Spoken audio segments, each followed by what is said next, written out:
जैन देशवासियों, सभी देशवासियों को अंबेडकर जयंती की शुभकामनाएं भाई। बाबा भीमराव अंबेडकर एक बहुत महान आत्मा थे जिन्होंने संविधान का निर्माण किया। और डॉक्टर भीमराव अंबेडकर स्वयं एक संस्थान थे, इंसान नहीं थे। देशवासियों, जिस तरह से उन्होंने भारत के संविधान का निर्माण किया, अगर हम लोग, हमारे नेता उनके बनाए हुए संविधान की नीतियों पर चलते तो आज ये देश सोने की चिड़िया दोबारा होता और देश में गरीब और भूखमरी नहीं रहती। मैं छोटी सी बात आपको बताना चाह रहा हूं संविधान के बारे में। बाबा जी ने जो संविधान बनाया था उसमें उन्होंने साफ साफ लिखा था कि पिछड़े और दलितों को एक बार आरक्षण मिलेगा, और जैसे ही वो क्रीमी लेयर में आ जाएंगे तो दूसरे जो गरीब पिछड़े भाई हैं उनको आरक्षण में शामिल किया जाएगा। जैसे ही लोग आरक्षण में शामिल होते रहेंगे, क्रीमी लेयर में आते रहेंगे, वो लोग क्रीमी लेयर वाले आरक्षण छोड़ते रहेंगे और दूसरे नए भाइयों को मिलता रहेगा। 70 साल देश को आजाद हुए, अगर ये इसी पद्धति पे चलते हमारे नेता, हमारे जो सरकारों में बैठे हुए लोग, वो इसी नीति को अपनाते तो देश में गरीबी अब तक खत्म हो जाती। लेकिन क्या किया, जैसे ही संविधान देश में लागू हुआ तो हमारे जो पहले प्रधानमंत्री थे उन्होंने सोची कि ये आदमी आपके जो उसमें ना राजनीति में खलल बनेगा, और भीमराव अंबेडकर को उन्होंने पार्टी से ही बाहर निकाल दिया, इलेक्शन में हरवा भी दिया, यानी कि एक साइड में ठिकाने लगा दिया उन्होंने स्वार्थी और चालाक लोगों ने। और बाबा भीमराव अंबेडकर ने जो बात की ना वह सत्य सिद्ध हुई।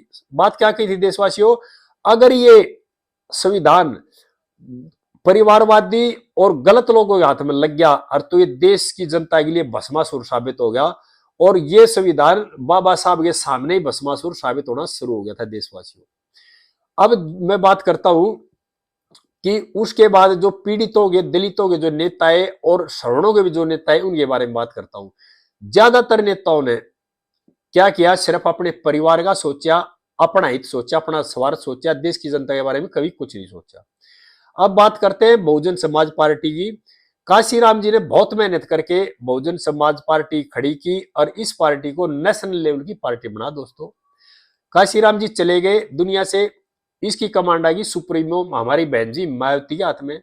हमारी बहन जी परिवारवाद से बाहर नहीं निकली और परिवारवाद में गिर गई। जैसे ही इनके हाथ में पावर आई तो इनके जो भाई भतीजे थे इन्होंने इस पार्टी में कब्जा कर लिया, और यही कारण हुआ जो नेशनल पार्टी एकदम से जमीन पे आगे टिक गई।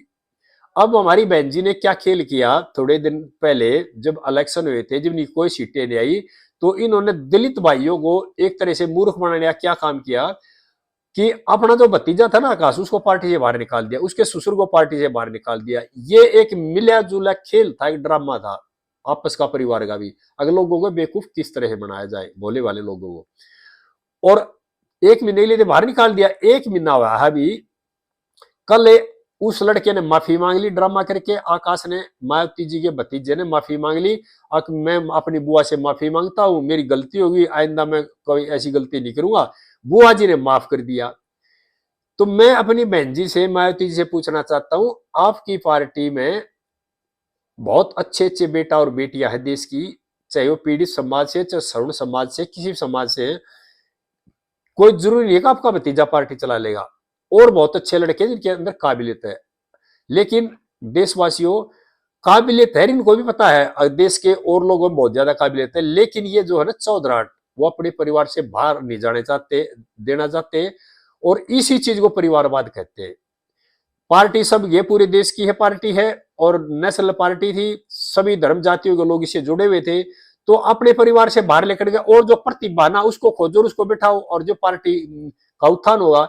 जो सोच हमारे प्रधानमंत्री मोदी जी की है ना, देखो, मोदी जी ने खुद शादी नहीं करी, योगी जी ने खुद तो शादी नहीं करी, लेकिन उनके भाई भी है, भतीजे भी है, बहन भी है, सब भी दो परिवार में रिश्तेदार भी है दोनों वो। लेकिन वो हमेशा ही देश हित की सोचते हैं, वो परिवारवाद से बिल्कुल बाहर निकल चुके हैं, और वो जो भी सोचेंगे, जो भी डिसीजन लेंगे, वो देश हित में, देश के लोगों के लिए लेंगे। अपने परिवार का उन्होंने कोई आदमी ना तो राजनीति में लेकर, ना कोई नौकरी लगवाया, ना उन्होंने कोई फैक्ट्री लगवाई, और ना कोई उन्होंने मदद की किसी तरह की। यानी कि उनके रिलेटिव, उनके भाई भतीजे प्रधानमंत्री है, जो दिल्ली में आते हैं ना, वो भी वहां उसके मकान में नहीं रुकते, बाहर रुकते हैं। लेकिन इन्होंने क्या किया, इन्होंने अपने परिवार से बाहर सोचा ही नहीं। एक और बताता हूं देशवासियों में, जैसे ही मायावती जी ने ना बहन जी ने कल क्या कह रहा, उनके भतीजे आकाश ने, आनंद का बेटा है, उन्होंने क्या कर दिया, एक्स पर डाल दिया, यानी कि सोशल मीडिया पर माफीनामा मांग लिया, और 2-2.5 घंटे बाद बहन जी ने का दिल पसीज गया और उसको माफ कर दिया।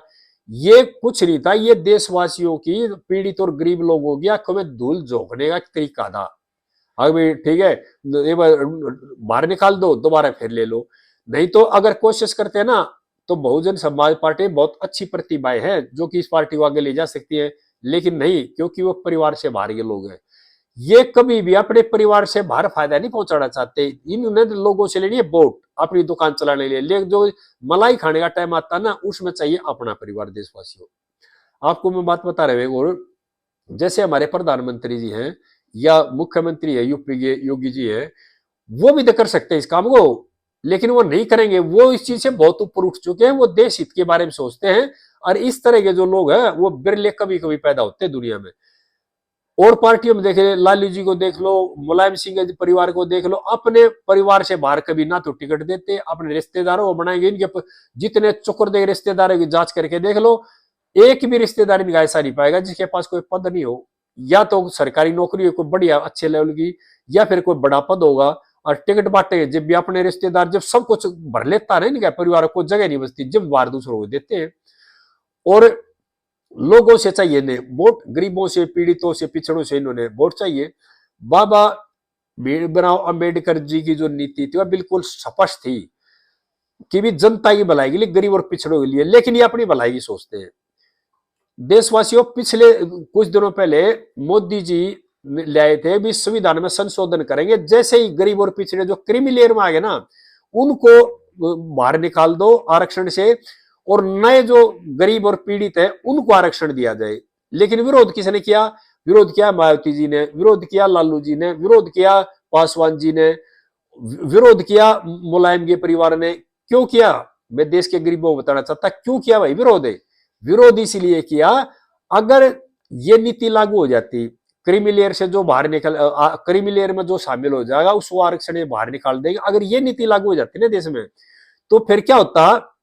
जो फायदा ये ठा रहे हैं ना, इनके बच्चे जैसे नौकरी बड़ी है, यूपीएससी जो नौकरी कराती है, नौकरी आईपीएस आईएएस भर्ती होते हैं, उनमें इनके बच्चे, इनके रिश्तेदार शामिल होते हैं। जो गरीब गांव का बच्चा, खलिहान में रहने वाला बच्चा आता ही नहीं। क्यों? नौकरियों में वैकेंसी होंगी 10 या 20, उनमें इनके बच्चे सेट होते हैं। अगर ये उससे बाहर आ जाएंगे आरक्षण से, तो फिर गांव के गरीबों के बच्चों को मौका मिलेगा। लेकिन क्या है, इन्होंने उसका विरोध किया, पुरजोर विरोध किया, और मोदी जी की मजबूरी होगी, अब उसको बिल्कुल रख दिया, अंडर दबा के रख दिया, भाई इसको पास नहीं कर रहे। वो थी उनकी मजबूरी, क्योंकि भाई पार्टी भी चलानी है, सत्ता भी चलानी है। ये इसीलिए थी कि नहीं तो पार्टी छोड़ के भाग जाए, पूरा बहुमत था नहीं, और इसीलिए क्या रहा, राष्ट्रीय हित में ये चीज एक साइड में रखनी पड़ी। अगर ये लागू हो जाती देशवासियों, तो आपका भला हो जाता, लेकिन ये नहीं लागू नहीं देते। क्यों? फिर जो टिकटें मिलेगी एमपी एमएलए के लिए, ये तक क्रीमी लेयर में आ जाएंगे, तो टिकट फिर आप लोगों को मिलेंगी, आपको देना नहीं चाह रहे। इनके बच्चे में वो क्वालिटी है नहीं जो जर्नल के कंपटीशन में बैठकर नौकरी हासिल कर ले, पास हो जाए। तो ये एक तरह से आप लोगों का नुकसान कर रहे हैं। तो मेरा सभी पीड़ितों से, गरीबों से ये आह्वान है या कहना है कि भाई इस बात पर आवाज उठाओ कि भाई जो एक बार जिसको आरक्षण मिल गया उसको दोबारा नहीं मिलेगा, तो नए आदमियों को मिलना चाहिए। मैं ये नहीं कह रहा सवर्णों में दो आरक्षण, आरक्षण दो पिछड़ी जातियों को, ओबीसी को, लेकिन 9 को दो ना। जिसको एक बार सरकारी नौकरी मिल गई, वो उसकी जिम्मेदारी होगी अपने बच्चों को पढ़ाने की, उसको अगली पीढ़ी में आरक्षण नहीं मिलेगा। लेकिन जो नौकरशाह हो गए बड़े आरक्षण से जो बड़े हैं, और जो नेता हो गए, वो ये नहीं चाह रहे आगे भी हमारे जो पिछड़े भाई जो गांव में रहते हैं उनके बच्चे तरक्की करें। क्यों?